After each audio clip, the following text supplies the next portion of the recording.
ओम श्री परमात्मा नमः। मैं प्रोफेसर हृदय अवस्थी अपने परम पूज्य गुरु जी प्रोफेसर पंडित भगवत शरण शुक्ल वेद मूर्ति तपोनिष्ठ गीता उपनिषद पुराण और धर्मशास्त्र के विशेषज्ञ के साथ में आप सभी का Awasthi Ayurveda anatomy yoga and spirituality channel पर हार्दिक स्वागत करता हूं।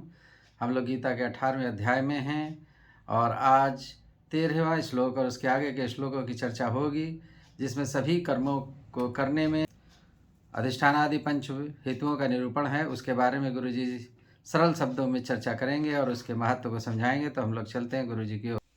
त्वमेव माता च पिता त्वमेव बंधुश्च सखा त्वमेव विद्या द्रविणं त्वमेव सर्वं मम देव। कृष्णाय वासुदेवाय हरे परमात्मने प्रणतक्लेशनाशाय गोविंदाय नमो नमः।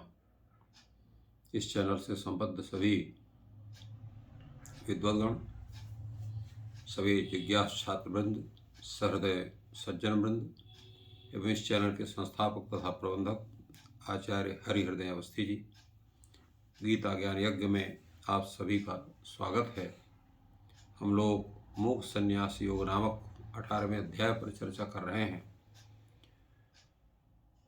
भगवान ने अभी तक त्यागियों के विषय में बतलाया, त्याग के विषय में बतलाया।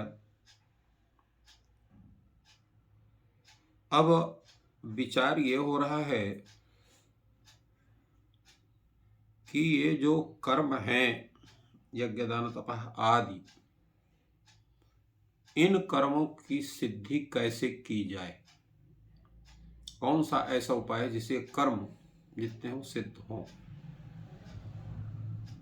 भगवान ने कहा पंचैतानि महाबाहो कारणानि निबोध में सांख्ये कृतांते प्रोक्तानि सिद्धये सर्वकर्मणाम।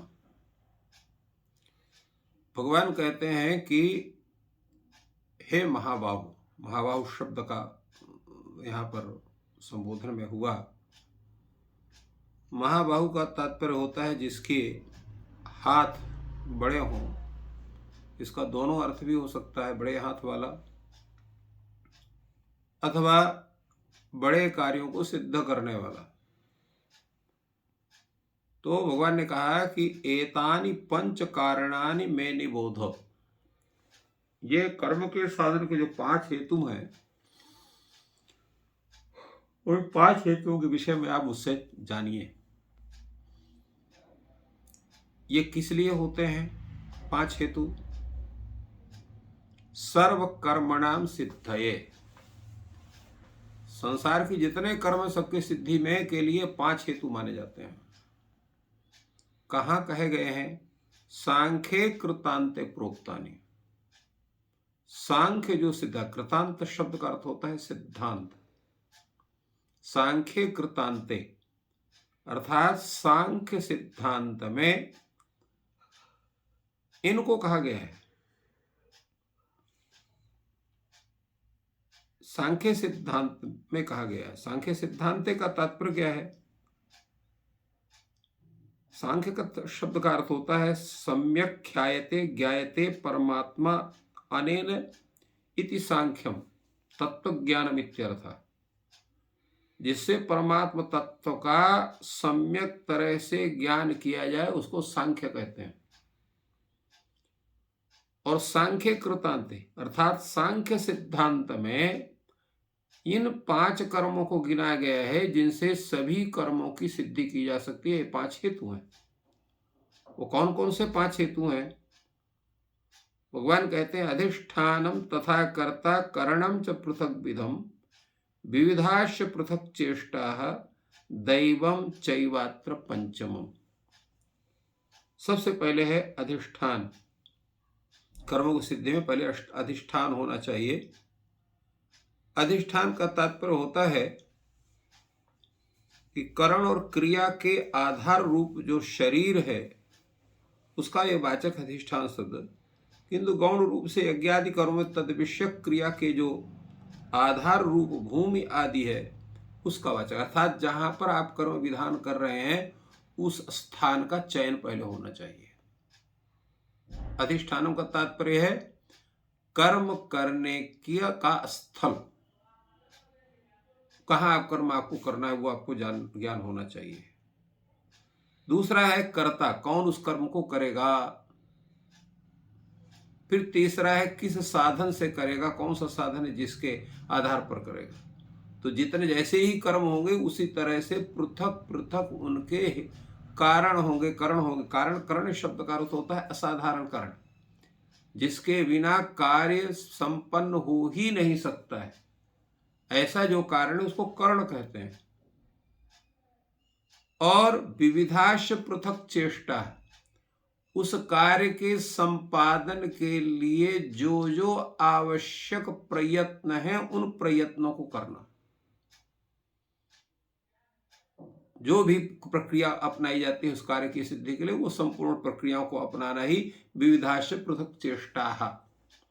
पृथक चेष्टा का तात्पर्य क्रमशः तत्त चेष्टाएं होंगी उस कर्म करने के लिए।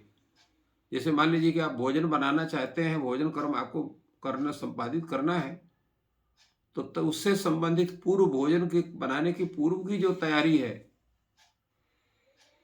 वो पूर्व तैयारी करना है। इसके बाद फिर अग्नि का प्रज्वलन करके और जिस पात्र में भोजन बनाना उस पात्र को शुद्ध करके, उस पात्र को उपस्थापित करके और फिर उसमें भोजन से संबंधित संपूर्ण जितनी प्रक्रिया उनको पूरा करना ही विविधाश पृथक चेष्टा है। और पांचवा है दैवम चैवात्र पंचम, भाग्य। आपके पास जिस स्थल पे काम करना उस स्थल का भी आपने चयन कर लिया, कौन व्यक्ति उस कर्म को संपादित करेगा उसका भी चयन हो गया, कौन कौन से उसमें साधन उपयुक्त होंगे कर्म की सिद्धि के लिए उसका भी आपने चयन कर लिया, अनेक प्रकार के व्यापार भी आपने कर लिए। ये चारों चीजें हो गई। किंतु अगर आपका भाग्य साथ नहीं देता है तो कुछ ना कुछ ऐसी गड़बड़ी हो जाएगी, वो आपका कार्य सिद्ध नहीं होगा। इसलिए भगवान ने कहा दैवम चैवात्र पंचमम। पांचवा जो है दैव, दैव का तात्पर्य होता है भाग्य या दुर्भाग्य, सौभाग्य या दुर्भाग्य। सौभाग्य से जो है आपके कर्म के सहायक करता है, दुर्भाग्य जो है आपके कर्म में विघ्न उपस्थापित करता है। तो किसी भी कार्य की सिद्धि के लिए ये 5 चीज आवश्यक है। मान लीजिए आप कोई यागादि का अनुष्ठान करते हैं तो पहले उस भूमि का चयन करना पड़ेगा जहां आपको यज्ञ करना है। इसके बाद यजमान और याजक दोनों करता है। यजमान इस यज्ञ को करने वाला है और उसको संपादित कराने वाला कौन है, याजक है, पुरोहित है, या अन्य और जितने भी ब्राह्मण उसमें आवश्यक होते हैं ऋत्विज के रूप में, उनकी सबकी आवश्यकता है, वो कर्तृत्व गृहीत होंगे।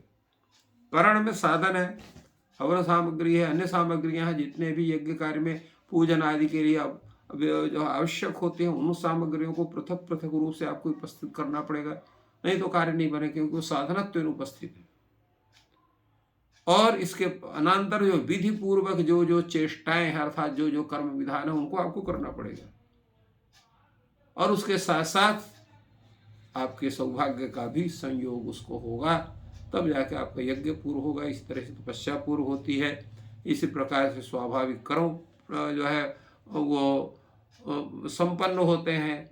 दान की प्रक्रिया भी संपन्न होती है। दान में अधिष्ठान कौन होगा, तो दान में अधिष्ठान वही होगा जो पात्र विशेष है, अर्थात सुपात्र, जिसको आपको दान देना है वो अधिष्ठान हुआ।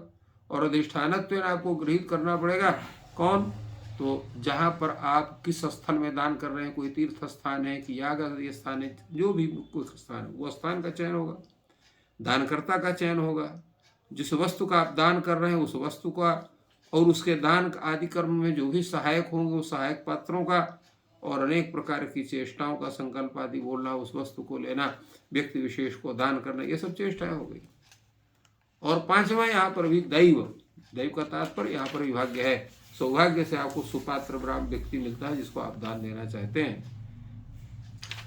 तो ये है। दूसरे इसमें जो पृथक विधम का दो जगह पृथक विधम का है, करणम च पृथक विधम विविधाश्च पृथक चेष्टा, 2 अर्थ है।